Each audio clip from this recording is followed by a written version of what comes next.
Ladies and gentlemen, before we begin tonight, I would like to acknowledge that we are standing on the traditional unceded lands of people we only remember during opening speeches. This land once belonged to proud indigenous tribes who now get honored mostly through ironic tattoos and whiskey brands. I say this acknowledgement with the full depth of performative remorse. I am sorry, but I am not giving it back. My Netflix check was printed on sacred trees, and my rider demanded organic quinoa harvested on the site of a massacre.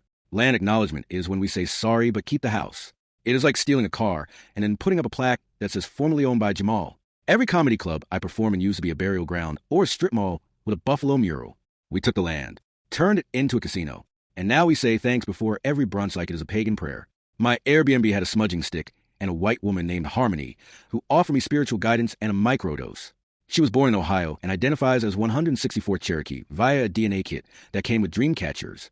I once did a set in Canada and had to say thank you to 3 different tribes, 2 endangered birds, and 1 yoga instructor. None of them were present.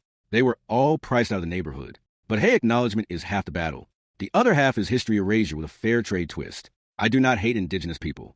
I just hate how we use them as moral background noise. You say the land is sacred while paving over it to build a Lululemon and a panic room. I was once handed a land acknowledgement script that included the words spiritual stewardship and community healing. Then I walked on stage and made a joke about mushrooms shaped like penises.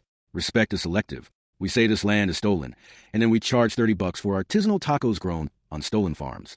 We love to honor the people we erased as long as we do not have to hear their actual voices. We name streets after tribes we never meet and rivers after people we never saved. I once met a guy who said he honors the land every morning with gratitude. He drives a Tesla. He shits in filtered water. His house is solar-powered and built over sacred ground. He meditates on guilt while sipping macadamia milk. Guilt is a luxury now, a decorative blanket you wrap around your sense of moral superiority. We say we acknowledge the past while posing for selfies on bones. This is not justice. This is branding. This is history with a side of kale and denial. We turn genocide into a brunch topic, colonization into content.